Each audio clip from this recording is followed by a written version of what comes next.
Welcome in, everybody, to another edition of Road to the Blue Map, my Average Joe Sports Talk presented by Little Pink Houses. Little Pink Houses started with a concept: it takes a woman's touch to make a house a home. Our licensed builder and main designers are women. We not only build a great home, but we act as the designer, assist in fixture choices and finishes through the build, out, or reno. Basically a one-stop shop for luxury renovations and new homes construction. Let us help you make the hard decisions that normally you pay an interior designer and architect to do over the cost of the builder. Make sure to check out Little Pink Houses up here around Gunnersville. Speaking of Little Pink Houses, they have went above and beyond in sponsoring female athletes and coaches across the state.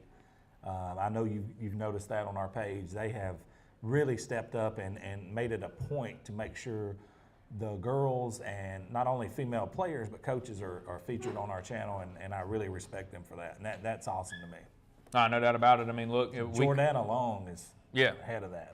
She's doing a fantastic job. We couldn't be here doing this every single week without our sponsors. So, I mean, and this goes for everything. I mean, if you're out at a Little League field and you see sponsorships on the fence, stuff like that, I mean, go out and support these businesses. So make sure that you support Little Pink Houses, Rojo Go, the Henry House, Wenzel's, all these different River places. Rocks. Yeah, I mean, all these different places that we have sponsoring us, because we wouldn't be able to do this and do what we do and all that without our sponsors. And we appreciate them giving us the opportunity to be here in front of you guys every single week and, have the chance to talk about all these games. So, Bo apparently has not figured out that it's football season, as he keeps wearing his MLB gear here every single week. And Caleb, I found a honey hole, though. It's hard to turn away from something that's just so pure. MLBshop.com, there's a plug. Anytime you're getting stuff that's on clearance, and then you get 25 and 30% off the clearance, and then also Lid's Locker Room, lidshop.com is another version of that, and then you gain points each time, and then your percentages go up higher. So it went from 20 to 25 to 30% off. It's kind of hard for me to not wear MLB stuff at this point, but I appreciate you noticing. And actually, it's still baseball season, Caleb. So it is still baseball Let's season. rock on. You don't have to tell me that. So, going to get into our games now. We're going to start with one that's not really around our area up here in Northeast Alabama, but it's a rivalry game that has been going on for a long time between two communities right down there around the Auburn area. They're the two smallest communities down there, Lochapoka at Notasulga. And look, Lochapoka, they're 1A, number 9 in the state in 1A as well, going into this week against Notasulga. They went 10-2 last year, ended up getting beat in the second round of the playoffs to Milry. And so Lochapoka's been doing some good things. Notasulga comes in at 1-2, but they lead the all-time series here 34-15, and so they've gotten the best out of Lochapoka, a lot more than Lochapoka's gotten the best of them, and it sets up to be a really, really fun matchup down there on Thursday night. And so if you're scrolling around the NFHS network and looking for something to watch, this will be a fun one to watch. It should be a good matchup between two communities that have a lot of respect for each other. They're very close to each other. They're very similar communities, but they like to get after each other as well. And so I'm really looking forward to seeing how that matchup goes on Thursday night. Another Thursday night game that I think at last call, 4 Average Joe's members will be in attendance here. Also will be the AHSAA TV game of the week as well. That's right. 5 Average Joe's members will be at this game. We will drop this later, but we're going to have a videographer, a person announcing it on TV. 2 photographers and myself will be there. I'm just there to watch, obviously. But we're talking about number 1 BB Comer versus number 6 Vincent in 2A. And here's the deal about this game, Caleb. This is a really interesting matchup. Comer coming off a state championship appearance. This is a chance for not only to show what they have and who they are, but do it on a statewide scale. This is like one of those primetime games you would catch on Labor Day for Florida State. You see play all the time, or one of those games where the host states kind of shut down watching this, a Monday night football for the NFL, that type. But Vincent's not no pushover. Vincent has won 29-20, 29-0, 57-0, and 50-13. All right, so they're really good football team. Lost in second round last year to Clark County and Stacy Luker and company. But when you look across the field and you see what Adam Fawcett's put on the field this year, it's no surprise that they're the number 1 ranked team in the nation. In the state. After following the Fife loss earlier this year to Geraldine, Kamori Harris 548 yards in 4 games, 13.7 yards per carry. He's got 12 touchdowns. They've thrown him 1 pass, and he took it to the house, 66 yards for a touchdown. And then he flips over on defense, one of the most dominant linebackers in the state of Alabama. But he's surrounded by a lot of good people. We could stay here and talk all night about this game, but we got to move on. But trust me when I say this game will be heavily covered with Average Joe's this Thursday night. Yeah, it's going to be heavily covered all over the state. Should be really, really, really fun matchup between those two teams on Thursday night. Alma Bryant, they will be traveling to 7A number 4, Mary G. Montgomery. And look, this is another game that's not really in our area up here, but if you have not seen Mary G. Montgomery, if you hadn't heard much about them or anything like that, they're number 4 in 7A right now. We've been looking. We're kind of starving for a team from either Huntsville or Mobile to get. We are. I'm not trying to say that in a bad way, but we're starving for a team from Huntsville or Mobile to get in the mix in 7A. Yep. And talking to Corey LeBounty on the show that we do every single Saturday, he really feels like Mary G. Montgomery actually has a group that can go and do that this season. They come in at 4-0. They beat Williamson, who always has a really good team, 41-2 to start the year. They beat Charles Henderson, who played for the 5A state championship last year, 19-7. And then Foley, who has Perry Thompson. They've got another really good wide receiver, and have obviously been really good this year. They just put up 44 points last week against Baker. They held them to 7, beat them 28-7, and then beat a really good Fairhope team as well, 24-10. They seem to be the real deal. It's only year 2 for Zach Golson down there at Mary G. Montgomery, and we're just going ahead and kind of telling you guys, be on the lookout for this group. When you're looking at 7A late in the year, everybody's going to be talking about Phoenix City and Auburn and Enterprise and Dothan and all the teams from that region, Opelika.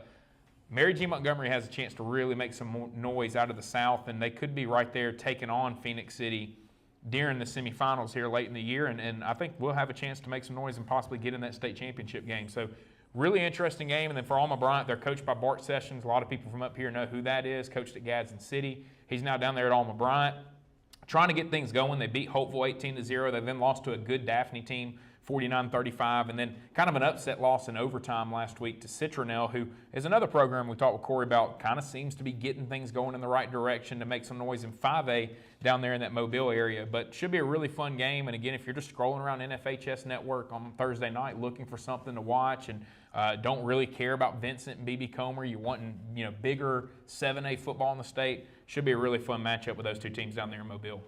Yeah, dude. You're right. People are starving for somebody outside these two areas to step up in 7A, 100%. Friday, we're going to kick off Friday games here with Spring Garden and Winterboro. Spring Garden's 2-2 on the season. Winterboro is 2-1 on the season. Spring Garden beat rival Sandrock 48-22, then had a tough, gritty loss to Coosa Christian at home, 21-6. Then went on the road to Wadley and had a very bad loss, 41-7. A very un-Spring Garden-like loss. I don't know if it was a hangover from the Coosa game. That's not what Spring Garden football is all about. But then they bounced back and had a big win over Victory Christian, 41-7 last week. Coach Ragsdale's in a unique situation, having a win in a rivalry game, then 2 losses, then a win. I think it's time for them to flex their muscle. It's time for them to get back to Spring Garden football. And honestly, I know they got the kids to do it, and I kind of look forward to them to do it. We don't pick games here. Skylar Mansfield's a friend of mine, at Winterboro, but the thing about it is that Winterboro's going to be up against it right here because they did beat Cedar Bluff 33-7, but they lost to Vincent, who we just mentioned, 29-0, and then beat Talladega County Central 35-8. This is a game that both of these programs need this win, and whoever executes and lets the emotions of the game come out. Football's a game like this, and Coach Martin said this best. Everybody's excited at kickoff. Everybody, students, fans, parents, players.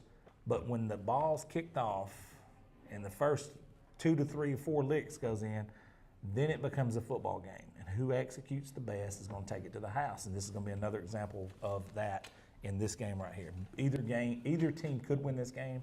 Who executes better will win this game. Next game's going to bring us to Coosa Christian at Valley Head. Valley Head come in here, and look, I'm going to give them props. They come in here and they took a lot of people picking against them. They took it that Average Joe's picked against them last year, and technically we didn't, but they took it as we did. So we got hammered after they come in and beat Coosa Christian at home last year. They beat Coosa Christian at home last year, and that win propelled them to the region championship last year. Now, things is reversed this year. Valley Head is 1-2 on the season. Coosa Christian's 3-1. Coosa Christian's loss was to an undefeated Geraldine team who's about to play Sylvania, and probably the matchup of the state, in 3A. It is the matchup in the state in 3A, but more likely the matchup in the state across any A coming up this Friday. But since that time, they went on the road and beat Spring Garden 21-6. They beat Galesville 49-0. But here's where Coosa Christian really flexed their muscles. They played an undefeated Decatur Heritage team that was averaging 54 points a game last week at Coosa Christian. And what did they do to them? They shut them out. They went from averaging 54 to shutting them out, 0 points. And then they scored 48. So Coosa's starting to find their groove. They have a few new guys, plug and play here and there that have got to find their feet. They got to find their rhythm. They graduated some guys in some key positions. They had some other guys move in to help out with that. And here's where we're at with Coosa Christian. Valley Head's going to be the measuring stick in the region. This is the one that they got to win. Spring Garden win was not in the region. This is in the region.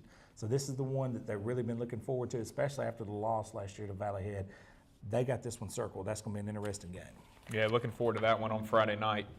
Cedar Bluff, they'll be traveling to Decatur Heritage, and Decatur Heritage is coming off that loss that Bo just talked about, 48-0 to Coosa Christian. And, look, when you have the type of start that Decatur Heritage had to the year, 63-15, 55-0, 34-12 over Valley Head, all of a sudden you get punched in the mouth a little bit by Coosa Christian.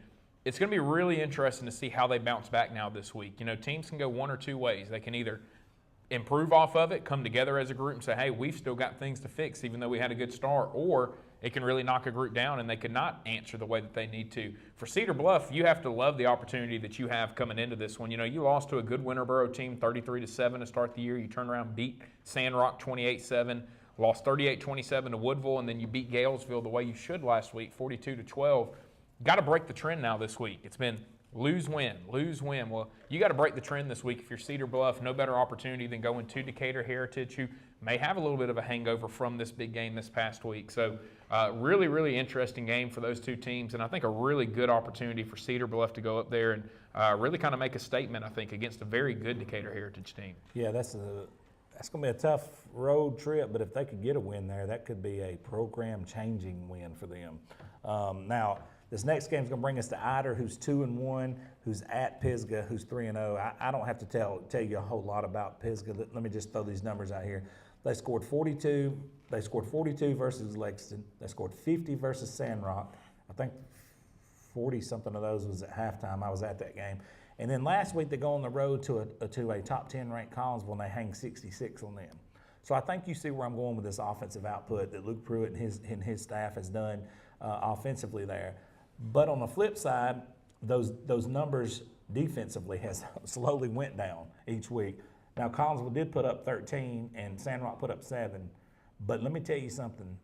This is a dangerous, I'm not talking about just in the region. I'm talking about in the north team in 2A in Pisgah. They're 3-0 for a reason. Mm-hmm. They've proved it. I don't know what else they have to do. I mean, I know everybody's going to say, well, they have to beat 5. Okay, I'll give you that. But they've checked every mark to this point to where they need to be to get the recognition they do to be ranked number 3. I think they've checked every mark. Now, Ider with Coach Grant, here's an opportunity for Coach Grant to go in and quote-unquote steal one. If Coach Grant could go in there and beat this Pisgah team, that would be a program-changing win for him. And I've seen them play in these big games like this before and perform well. Now, can they do it here? Here's the scary part about this one. I think Ider dresses 20-something kids, and Pisgah dresses high 50s. Yeah. That could play into a factor into this game right here. But, stranger things has happened. Ider's 2-1 for a reason on the season. Coach Grant's doing an outstanding job. Next game is going to bring us to West End at Gaston. Now, this is an interesting game because West End's 1-3 on the year, which is shocking to me. West End beat Galesville 48-0, then lost to Susan Moore 33-6. And then in a game in which a lot of people thought was a 50-50 game. They lost to Pleasant Valley 34-14. And now the Southeastern game, that one was a shocker to me. Mm-hmm. They lost 22-6. That one was a shocker to me. Gaston, on the other hand, gets Coach Beckett. He's there 2 weeks. What does he do? He goes out and beats Asbury 34-14. Now, they've had 2 back-to-back losses where they didn't score, 35-0 and then 46-0 to Southeastern. But this is an interesting game for them because they've had a week off to prepare for West End. And we were out there visiting. We're doing Gaston's coaches show now, keeping up with Gaston Athletics. And it's going to be an interesting matchup for him. Coach Beckett has these guys dialed in, but a little extra incentive in this one, Caleb, is Coach Matt Harris, who left Gaston, is actually on staff now at West End. That was a huge hire for West End to get Matt Harris over there, and Coach Sewell does a great job as it is, but you add Matt Harris as well. You got 2 guys right there who are head coach quality guys, just in those 2 and others on their staff, so that's a great hire for them. So that's a little incentive for Gaston. You want to go beat your coach that coached you, Next game's going to bring us to Collinsville, who's 2-1, is at Sandrock, who's 1-3. I was in Coach Willingham's office this week, and he and I sat down and talked. We just put the records aside, and we talked about the importance of winning this game from a standpoint geographically. They're 5 miles apart from one another. They're right up the mountain from each other. So he talked about, Alabama and Auburn's 150 miles from each other. He said, well, guess what? We're 5 miles from each other. He's not putting it on that scale, but what he was saying geographically, we go to church with these guys. Yeah. We're related to these guys. Trash talking, we're going to hear on a daily basis here. You may not see your cousin that's an Auburn fan for a year, but here, if you lose this game, it's a big one. Collinsville, high expectations, super young team coming in. They were rolling. They beat Galesville 47-0, Section 39-6. But then that wake-up call last week to Pisgah kind of shocked the state. I mean, it was a 66-13 loss. How do you rebound from that? Sandrock was on the other end of the spectrum. They had lost 48-22 to Spring Garden. Then they lost 28-7 to Cedar Bluff. And then to Pisgah 50-7. You think, man, they're finished. Well, guess what? Coach Heath and company rallies last week, beat Section 14-7. Come on the final drive with us on Friday. I called and had him on the show, and he said this is the best defensive performance we've had in 2 years.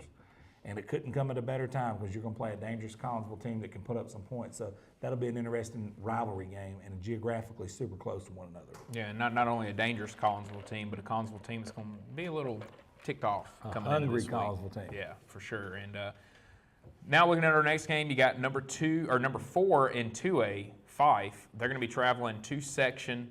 Look, Fife obviously should go in and handle business in this game against Section. Section's not had a great year. They've lost 63-15, 56-0, 39-6, and then 14-7 last week to Sandrock. The big thing for Fife is you got tested early in the year against Geraldine. And I know a lot of people in the Fife community are not happy with the fact that they lost the game. You're not used to losing, all that type of stuff. But I really think that it gave Coach Benefield a good opportunity to tell his guys, hey, look, we're not where we want to be as a group right now. We're not, you're not at the level that maybe some of these past teams were, but we can get there. We can do the work to get there.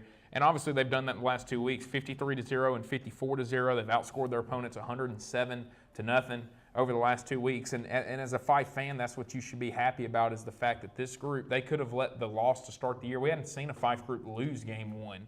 And they hadn't let that affect the year. They've bounced back. They've done the things they've needed to do.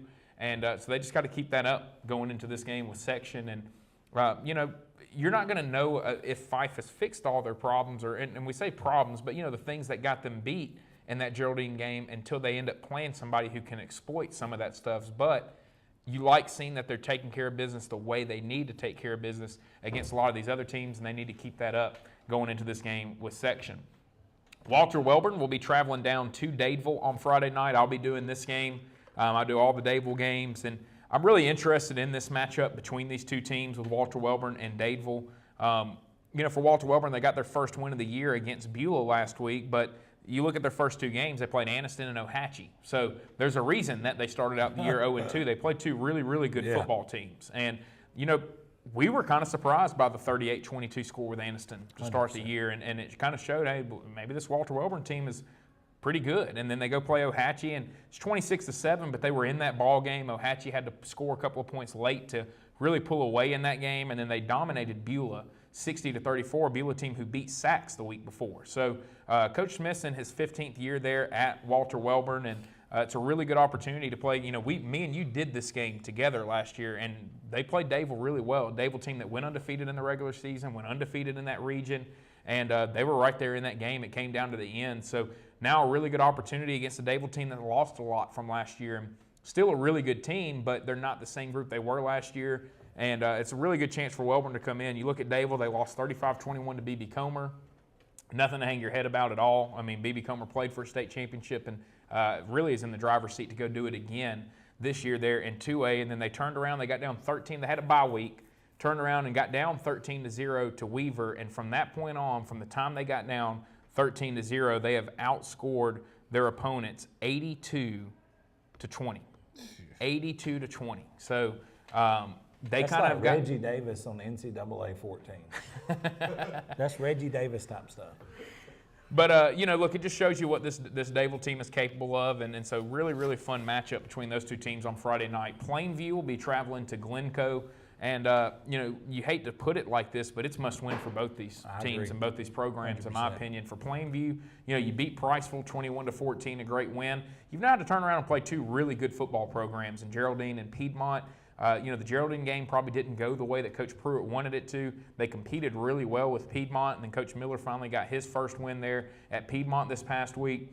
Now you have to go on the road to Glencoe, and it's a Glencoe team that is starving for a win as well. They beat Weaver week 1. They've now lost 47-7 to Hoax Bluff and 56-34 to Westbrook Christian. So you got two really hungry football teams coming into the stadium on Friday night, and it should be a really good matchup with those two teams. Weaver at 1-3 is heading to Randolph County, who is at 3-0. Randolph County was also undefeated in that region last year, all the way up until they played Dadeville last region game of the year. Dadeville ended up beating them to win the region title. But while you see Weaver at 1-3, I'm telling you, I've seen this team in person. This is a much different Weaver group than we've had in the past. Very, very improved. And the scores show you that. You know, I mean, they beat Woodland 41-0, beat Donahoe 40-13, and then lost a very close one to Glencoe 24-20, and then was in the game with Dadeville 26-20, and then Childersburg got them 42-29 last week. But you just see how much tighter these scores are. Last year, they were getting blown out in a lot of these games. Yeah, and so, you know, I mean, the Dadeville game last year was 39-0 at halftime, and they ran the clock in the second half. This year, they were leading at halftime. So it tells you how far that program's come in Coach Kofer's first year, and he's doing a great job there. And really good opportunity for them to go to Randolph County. While Randolph County's 3-0, they've played Woodland, who is smaller classification, not on the same level as them. Childersburg, who seems to be a little bit better this year, but is still not one of the elite programs, and then had to really battle to beat Raglan this past week, 40-34. So really good chance for Weaver to go in there and make some noise. And I'm telling you, Weaver has a shot in that region to get that 4 seed or 3 seed and be right there in the playoffs. They're probably not going to get a 1 or 2 and be hosting, but they've got a chance to get in the playoffs this year, which for that program, to me, huge step. And this game right here is going to be very important in them kind of seeing what their chances are going to be and being able to accomplish that this year. The next game is going to bring us to Westbrook Christian, who's 2-1, who's at Hoax Bluff, who's 1-2. Interesting times at Westbrook Christian. You go off in the offseason and hire Steve Smith, who is, without question, one of the greatest coaches in this state's history. Look at his percentage. Look at his state championships. It's non-arguable. When you step out and make a hire like that, there's a reason for it. You're wanting to turn the corner as a program. What else do you do in the offseason? You add $20 million worth of renovations, and it's almost complete. And guys, I'm telling you, when this thing gets complete, we're going to bring in a brick boy, and we're going to do a walkthrough, and we're going to assess, you know, everything that they have there, let you guys see it firsthand. That way they can go back and replay this video from years to come once that happens. Now, this is an interesting game right here, because the one thing that Steve Smith always did really, really well is he handles losses in a positive way. Every time you'd see them lose a regular season game, they would go run the table and go win the state. Yeah. So now he's got that early season loss. You know, he lost a game early here to Ohatchee, 34-33, right? So that was a big loss that we had last week. But, you know, he beat Glencoe last week. He beat Glencoe 56-34. He lost to Ohatchee the week before, 34-33. And St. John Paul's he beat 42-27. When I tell you this man handles a loss better than anybody I think I've ever seen, I think it's a teachable. He turns every loss into a teachable. He may be the best coach I've ever seen that turning negative situations into positive things. And this is another situation of it. They're a better football team because of the loss. And you flip it over and you're looking at Hall of Fame coach from Hoax Bluff. That obviously Hoax Bluff is 1-2 right now, but they've shown what they can do versus Glencoe. That game was a single-digit point spread by the line, the quote-unquote line that the historical site puts out. But they go in and win that game 47-7. But then last week they're playing Geraldine, who everybody thought, oh man, Geraldine's on fire. They're going to come in here. They're going to win this game big. You know, the computers had it picked big, and they didn't. It was a dogfight to the end. Mike Robertson had his club fired up at the Woodshed. It's a 17-7 game, right? And that was a step forward. I know it was a loss, but it's a step forward to them. And then they lose to 5A Southside. Okay, I get that. But Hoax Bluff is a dangerous team in this situation. This is a very dangerous game for Westbrook Christian. This game is going to be tough. It's going to be who handles that line of scrimmage better. I think it's going to win this game right here, Caleb, because it's a really interesting situation right here for both teams. Again, both teams needs this win. I think Hoax Bluff definitely needs it a little bit more because they're 1-2 on the season, but both teams really need a win in this situation.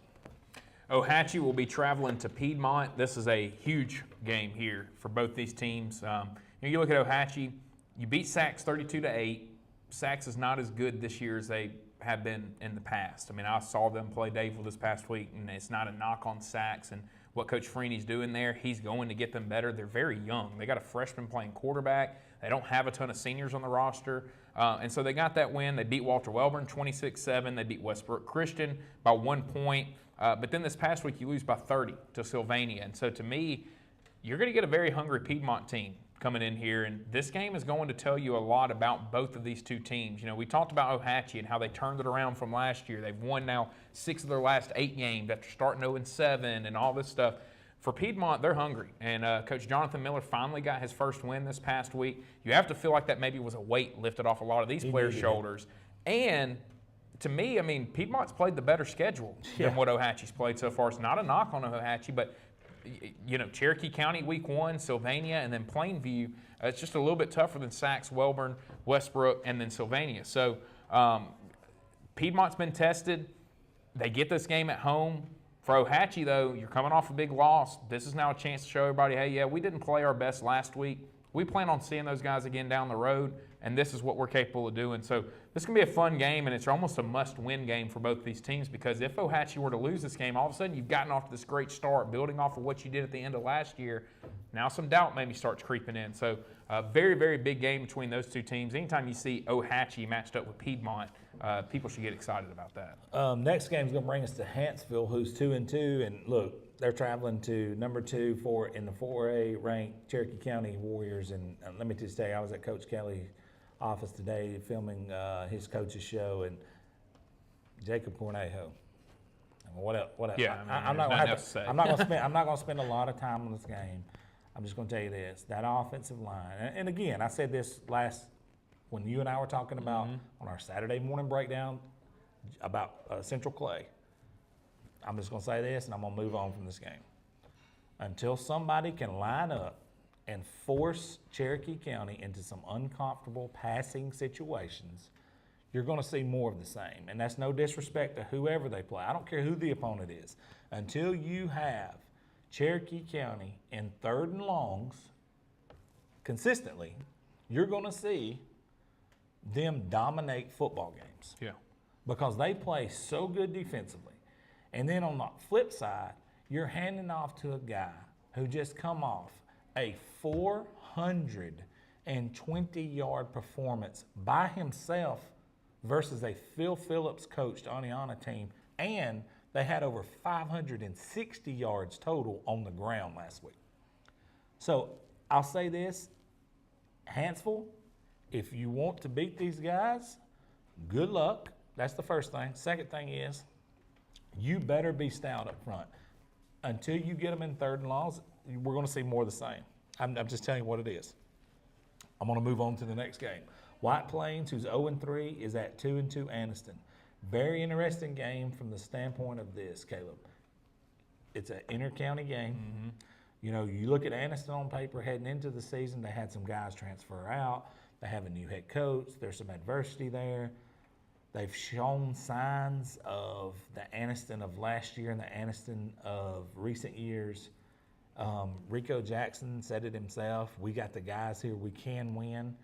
Last week, I thought was one of those situations where they could win that game or they could lose that game. It was a 50-50 in my book, and that game being Jackson. Well, they ended up losing that game, and they lost it in a fashion they didn't want to lose it in.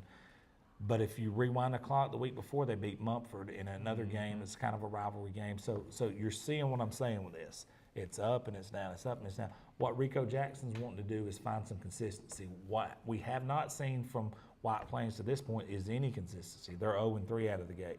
You know, they lost to Ramburn 31-28. They lost to Oak Grove 22-14. And then, I mean, who hasn't lost to Hanley? Yeah. Hanley's a machine. But that's the thing about that game is how close White Plains games have been so far. It's not like they've been minus getting the blown out Hanley. outside of the Hanley game, which like I Hanley's going to said, blow out a lot of people this year. I mean, you can go and get ready for that. Hanley is Hanley's a different animal. But like you said, take that out. They've lost some close games. Dangerous game for Anniston. Yep. Because if you look at White Plains record, like they're 0-3, we don't have to get ready for. No, you do have to get ready for them.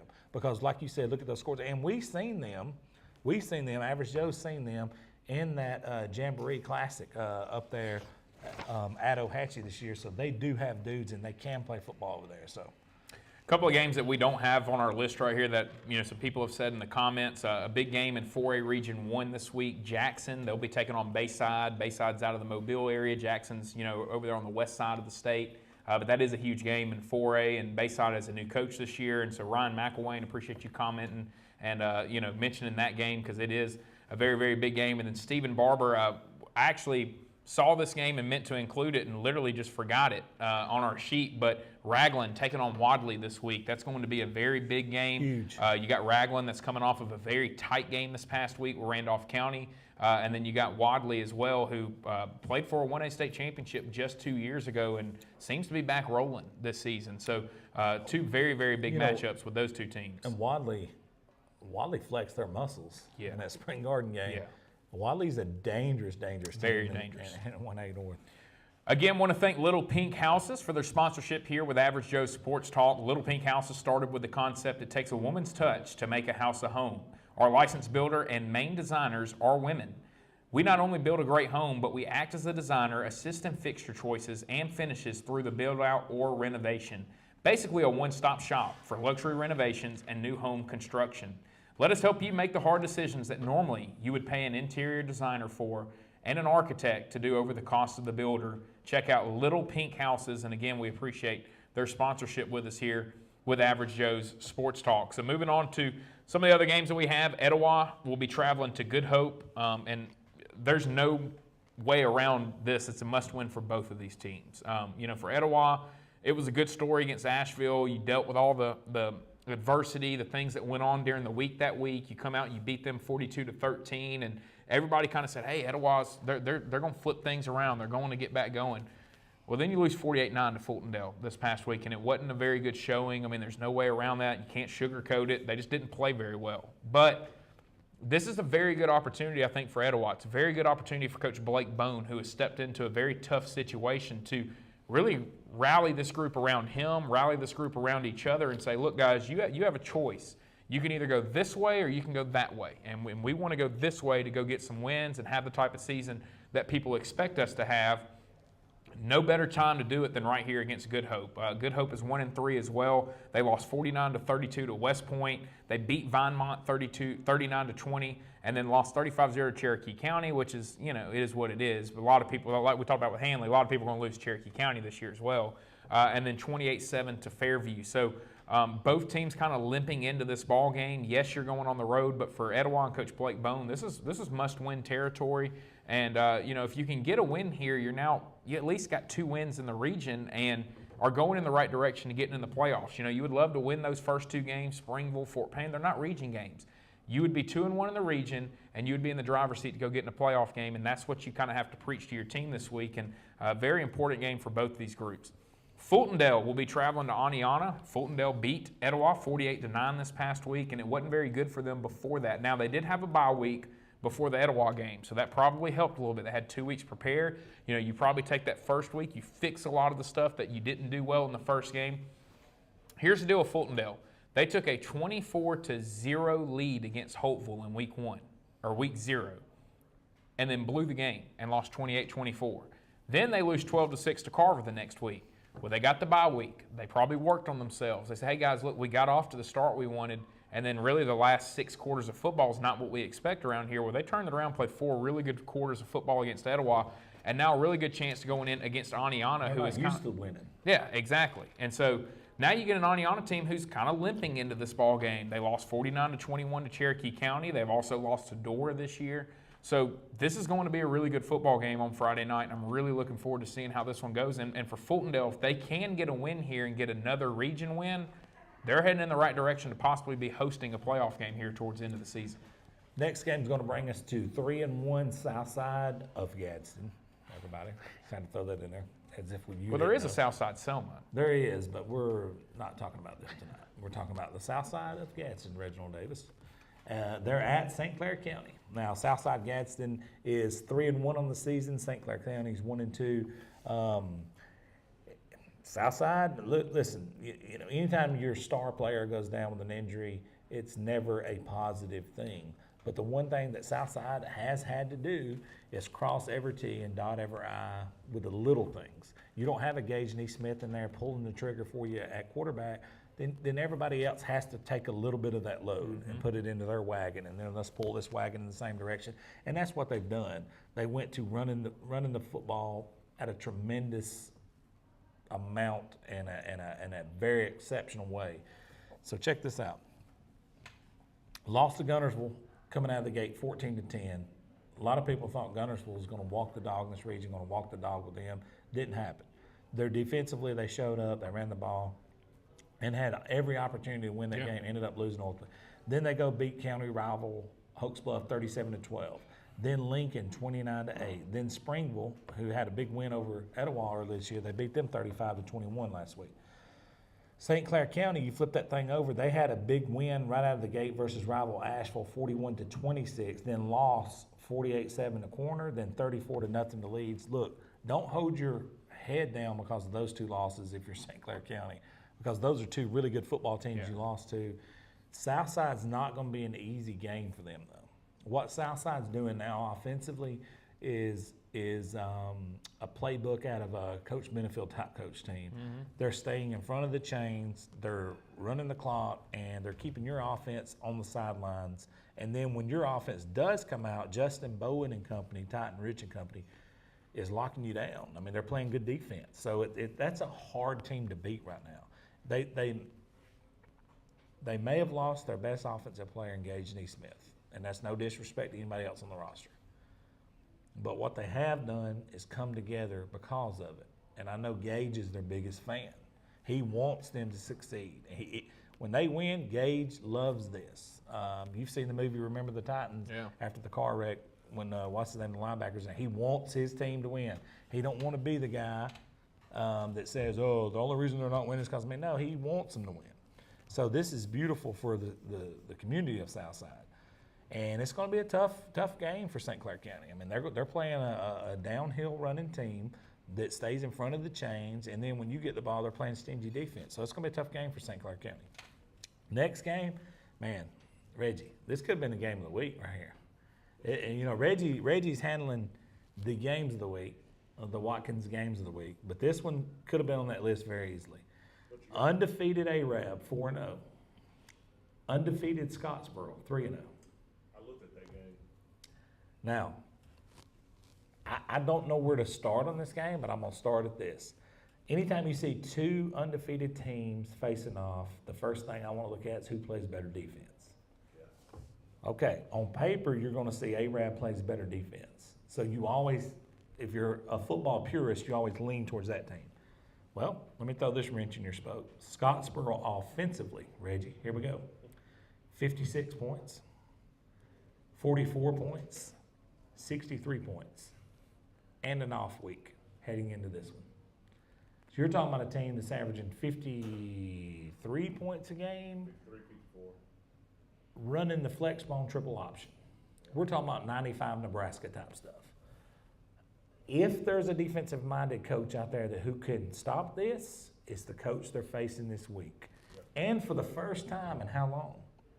Lee Osment has to be looked at as an underdog in a region game. Do you not think this is plastered in Arab, Alabama, in the locker room? Lee Osment is salivating. Thank you. Let me have all this. Yes, we don't have a chance, Lee Osment is eating. I don't even know what that line on the game is. We look at those lines. We don't talk about them much, but I don't know what that line is. Reggie, you can look that up. I will. But if you can get done in the next 10, 15 seconds, I'll throw it out there. Coach Bell, let me say this before I shut this down. Coach Bell, this is your chance, my friend. Yeah. No, I mean, it's year 3 for Coach Bell now, and so I think he's really kind of implemented his system there at Scottsboro. I mean, this is what he did at Oak Mountain. That's why Oak Mountain was competitive when he was there. They ran this triple option and ran it to perfection. They had an Evan Smith at quarterback who's now playing at Northwestern, and it's really interesting. I mean, like you said, this is the first time in a long time that Arab, you may kind of consider them an underdog going into this game, especially it being on the road, especially with them having a bye week, and especially the fact that Arab has played a one-possession game with Douglas and a one-possession game with Sardis in the last 2 weeks. And Douglas and Sardis have improved a ton. But what I'm saying is that, these are games that we saw Arab dominating in the past, and it's been close ball games. So this one's going to be a fun one. And Reggie's got some news for us. Scottsboro's favored by 3. Scottsboro -3. And they're getting the home point. So basically that means that the computers think this is an even matchup. And Scottsboro being at home, you normally get about 3 or 4 points being at home. So it's a very, very even matchup and should be a very fun football game. Let me say this before I get out of this game and you go on to the next one. Justin Thrasher, Heath Loki, and Sugar Shane, if you're watching, guys, it's your time to shine. That's the play-by-play guys for Scottsboro. I cannot wait to hear their breakdown of this game because those dudes are usually spot on Scottsboro football. Big matchup here in 6A. Homewood will be traveling to Benjamin Russell. This is a game that when I was in high school, for people that don't know, about 20 years ago, Benjamin Russell and Homewood played 4 times within 2 years. And they started the season with each other and ended the season in the state championship game with each other. They went 2-2 over those 4 games. That was when Homewood was rolling, Benjamin Russell was rolling. Huge matchup. We fortunately got to play Homewood when I was in high school at Benjamin Russell. When I was in school, my junior year, it was number 2 versus number 3 in 5A. My senior year, it was number 1 versus number 2 in 5A. This was a huge matchup. It still is a very big, it's a rivalry game in the sense that it's 2 programs that have competed with each other a lot over the last 20 years. They're not close to each other and all that, but it's 2 communities that have a ton of respect for each other. Last year, Benjamin Russell went to Homewood. They took a 10-0 lead. They ended up losing the ball game 31-24. Good news for them. There's no Wood at quarterback for Homewood anymore, and he made a huge difference for them last year. Homewood's had a rough start to the year. They lost to John Carroll, which was a shocker to a lot of people around the state, and it's no disrespect to Coach Will Mara and his group. They've done a really good job. If you hadn't kept up with John Carroll, they're undefeated right now. They're in a region there with Winona, Ramsey, Pleasant Grove, very, very competitive, Fairfield, Jasper, very competitive region there, and so John Carroll's a team to keep up with if you haven't so far. They then had to take on Vestavia. Pretty tough task but next week against Vestavia. Vestavia, who just beat Hoover 26-7. They beat them 43-0. Then they had to run in Helena, and Helena beat them 31-17. So I don't know that there's very many teams across the state that had a tougher 3 games to start the year and it's 3 teams in different classifications as well. Last week they played Calera. They took care of business, 43-21 against Calera. They kind of did what they needed to do, and so now very interesting game here for Benjamin Russell. They started the year with a 40-19 win over Wetumpka. Then I think being a guy who's from around there, Benjamin Russell got a little full of themselves, and they were thinking a lot about themselves. They were in the top 10 and all this stuff. Well, Danny Horn and Central Clay came to town and lined up in the wishbone and took it to them and beat them 30-13. And I think kind of humbled this group a lot. Well, they answered the very next week. Josh Abercrombie's doing a happy dance. Yeah, shout out to Josh. Yeah, I know you're happy about that. And I'm happy about it too. I'm always happy for Coach Horn. So, but then the next week, Benjamin Russell, I think it humbled them a little bit. They focused up. They actually got down 7-0 early to Calera and then ended up winning the game 57-7. So they outscored them 57-0 the rest of the ball game. have a lot of momentum coming into this game. You get it at home. Should be a really, really big matchup there in 6A. And now you have another really big matchup in 6A right here on your list. Really big. This is the Oxford Yellow Jackets, who are 4-0 at Pinson Valley, who's 1-2. I sat in with Sam Adams today for 45 minutes to an hour. He and I talked. We did his coaches show. A couple of key points that I want to point out about this coming up. Oxford's back in the top 10 in 6A. Oxford's back on the map in 6A. Oxford is undefeated. Mm-hmm. Oxford's outscoring their opponents this year 162-42. This is the Oxford that we know, that we have known, the gold pants, the domination in the region play. They're rolling. And it's also the Oxford that we told people was coming with Sam Adams. Yep. You know, I mean, we told people, hey, be patient with this guy. He's going to get you back to that level. We talked about this on the coaches show. 26 guys graduated, 13 transferred out his first year. So you're talking about a loss of 35, players, almost 40 guys, 35, 40 guys. Still wins the region. And people have something negative to say about it. Took a little step back last year, but now he's got his feet under him. Oh, by the way, $20+ million athletic facility built there. New mindset.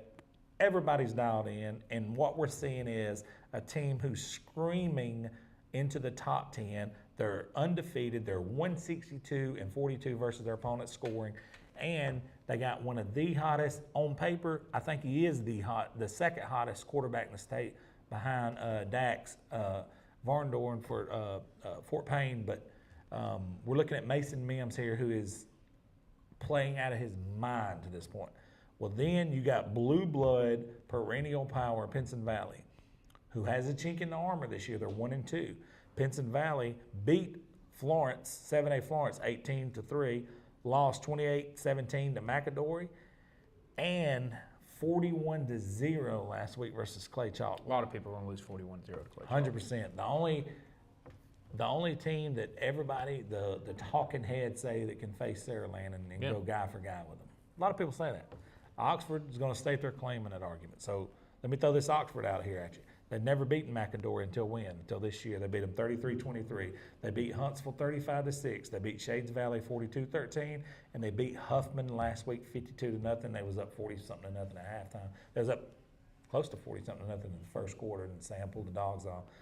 I say all that to say this. This is the Oxford team we knew that was coming. Caleb, we knew this was coming. And they're here now.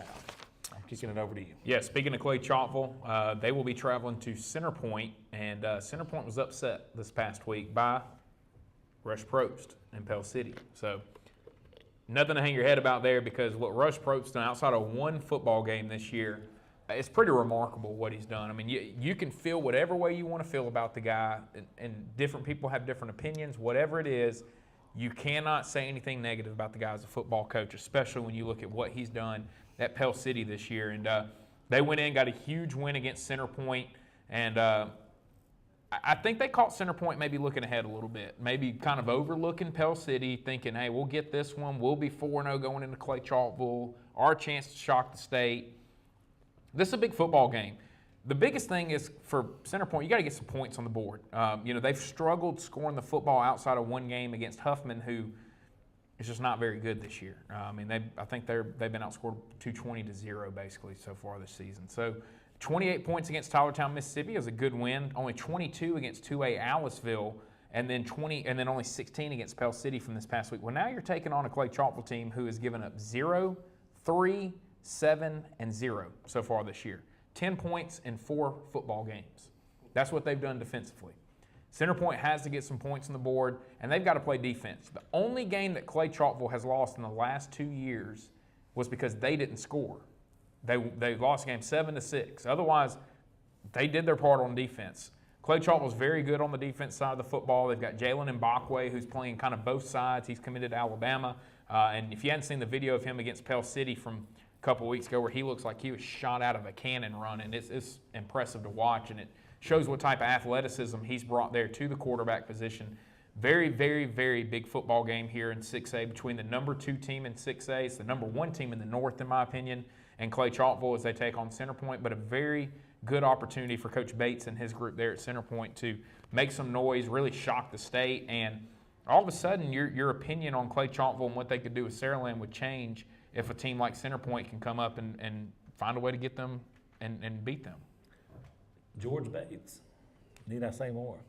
George Bates will He make can this. coach. Yeah, I mean, what he's done at Centerpoint's He been can coach his impressive. tail off. And he's at a place that was 5A when he got there and is 6A now. Yep. And so to make that jump and still be as successful as they've been, very, very impressive on And his if part. anybody can tell you this, it's me. And trust me when I say this, he's had opportunities to jump ship, multiple opportunities to jump ship, and he stayed the course, and I respect him for that. Now, next game, Reggie, buckle your chin strap.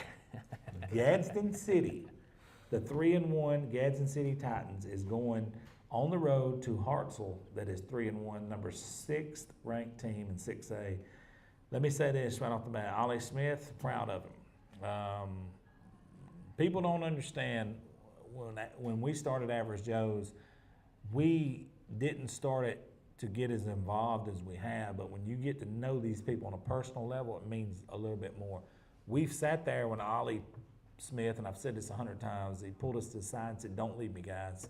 Stick with us." You know, he said this off the camera. He didn't want it said. We've said it on the camera multiple times.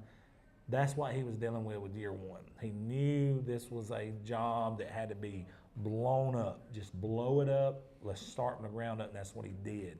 We've talked about the 2 raid cans walking through the locker room. You want out? Here's the raid cans. Get the cockroaches out of here. The ones who want to stay, we're going to go in.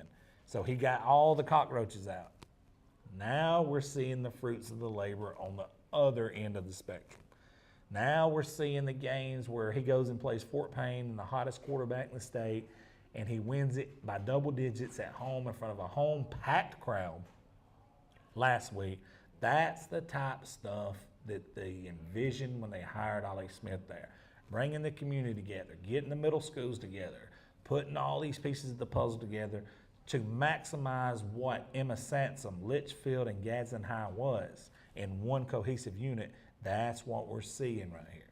That's the product he's putting on the field. Now, last week's game was huge, huge. This week's game is bigger because now he's playing a top 10 ranked team in 6A in Hartselle. Hartselle lost to 7A Austin 28-17. Then they beat Jackson Olin 35-8, and then it ain't even been close after that. They smoked Coleman 42-0, beat Columbia 44-0. This team's on fire, but they're also facing a Gadsden City team that's on fire and explosive. Gadsden City's only loss this year was to Hewitt-Trussville, 7A Region 3 Hewitt-Trussville, 42-27 in a closer game than that score even predicted. And look, you can say what you want about Hewitt-Trussville. They're the second best team in 7A Region 3 this year. Yeah. I don't have to say anything else outside of that. They're the second best team in 7A Region 3. And that game, yeah, it's double digits by that much of a margin and could have went either way if a ball bounced one way or the other. If you don't think Gadsden City's for real, my man, go look at last week's game when they were down in the game 41-35, correct? Yeah. And then they go on a 20-something-0 run to end it versus the state's best quarterback, one of the hottest offenses in Fort Payne, to end up winning that game 63-41. Shout out to Gadsden City. If I'm Hartselle, you're catching Gadsden City at the wrong time. Better get ready. Get ready. Hartselle won that game by a touchdown last year. Yeah. Hey, they better be ready. They And that better was be ready Friday. that's all Hartselle I'm was telling you. better last year than they are this year, too. I mean, and they only won that game by a touchdown last year. And here's the other thing I look at, Bo. Gadsden City's strength of schedule is way better than what Hartselle's is Oh, so same far. I price. mean, Austin's a good team, but outside of that, Jackson, Olin, Coleman, Columbia, not on the same level as Carver, Carver, Montgomery. Montgomery, Buckhorn, and then Fort Payne. Hewitt-Trussville. Yeah. You know, I would favor Gadsden City, their strength of schedule, the way they've been challenged so far this year, and really, really interesting matchup there between them and Hartselle on Friday night. Hey, and one more thing in that game. There's a lot of people in Gadsden that really is taking pride in this. Even if you're not a Gadsden City Titan, people where we live is tired of hearing the negativity. Yeah. They're wanting Gadsden City to be the Gadsden City that we know they are. So this game means a lot to the city of Gadsden, whether you're a football fan or not. The old Goodyear workers that's retired and all, this means a lot to this city. I'm telling you, man, we live there. Reggie and I live there. this means a lot to the city and the county, really, honestly, to have a team that big on this kind of scale doing what they're doing. No, yeah, you win this game, and you're Look out. You're in the driver's seat, and look out 6A because Yeah. they got a chance to go make some noise. Last game that we have here before we get to our Watkins Heating and Cooling games of the week with Reggie. Reginald Davis. Spain Park at 2-2 will be traveling to 7A number 6 Vestavia. Really big game here, and you may look at it and see Spain Park at 2-2 and go, well, why are we talking? Well, you look at the 2 losses for Spain Park. 28-20 to Hoover, who they could have beaten. And then last week they lost 55-14 to Thompson. But, Thompson's kind of figuring themselves out. Everybody looks at it and goes, oh, Trent Seaborn threw 4 touchdowns in the championship last year. They should just roll it over into this year and be as good. Well, they hadn't been. I mean, I watched them play against Opelika. He started out like 1 for 5 in that game and then finished the game 20 of 26 passing the ball. And they then had a bye week when they were supposed to play IMG, but the hurricane affected IMG being able to travel up to Thompson. So they had a bye week. They took it off. Well, Vestavia came into town. Vestavia is really, really good. And Thompson ended up struggling with them. It was 7-3 in the fourth quarter before they finally pulled away late. Well, then they got things going last week against Spain Park. But this is a very good Spain Park team coached by Tim Vakakis, who has come in, changed the culture. And I'm telling you this, it may not be this season, but next year, the year after that, Spain Park's going to be right back to making noise in that region, having a chance to compete for state championships. And just telling you, as long as that guy's there, Coach Vakakis is going to have them going. Vakakis has one of the top 2 to 3 best haircuts in the state of Alabama as well. Do you agree with that? Yeah, I would definitely would. And great guy as well, and you can tell his kids love him. They buy into him, and he had Jackson Olin rolling when he was at Jackson Olin, getting guys into college, all that. I mean, T.D. Moultrie going. Yeah, you got Quindarius Robinson playing at Alabama right now. Some really good football players that went to some big-time schools and Power 5 schools. So this is a big football game, and it's big because for Vestavia, you're coming off of a big week this past week. You beat Hoover 26-7. For them, that's huge. I mean, they had not – I read something. That was the largest lead they had over Hoover since 1998. Jeez. Largest lead since they won the state championship in 1998. Wow. So that's how big that game was. We went to the Hoover Vestavia game last year. The emotions were high. Everybody's so invested. For Vestavia, you got to get back up this week. If you don't get back up, you're getting a Spain Park team who's coming in very, very hungry. They beat Calera 55-0. They beat Briarwood 37-6. They had Homewood beat. Should have won the football game. This is a very dangerous Spain Park team. It's a team that can come in and really make an upset at Vestavia Friday night. And so Coach Robert Evans and his group better be ready to play, and that's going to be a big-time matchup there in 7A between those two teams and what I would argue is the best region in the whole entire state there in 7A. America. Yeah, I mean, it might be the toughest region in America In the as last well. few years, it has been the toughest in America. Yeah, so big game there, and that's going to do it for all of our regular games that we have here. We're going to take a quick break, so don't go anywhere. It's going to be a very quick break. We'll come back. We'll have Reggie's Watkins Heating and Cooling Games of the Week as we'll break down the 5 biggest games that we have going on this Friday night. Stay tuned for more right here with Average Joe Sports Talk on the Road to the Blue Mat, presented by Little Pink Houses. And Reginald Davis.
Welcome back in to Road to the Blue Map, Average Joe's Sports Talk, right here live from Wenzel's Oyster House in Guntersville. If you're looking to come hang out with us, come watch the show live, you can come up here each week to Wenzel's in Guntersville, eat some great food, enjoy a great atmosphere, and hang out with us and watch the show right here live from Wenzel's. We also want to thank Little Pink Houses for their sponsorship as well.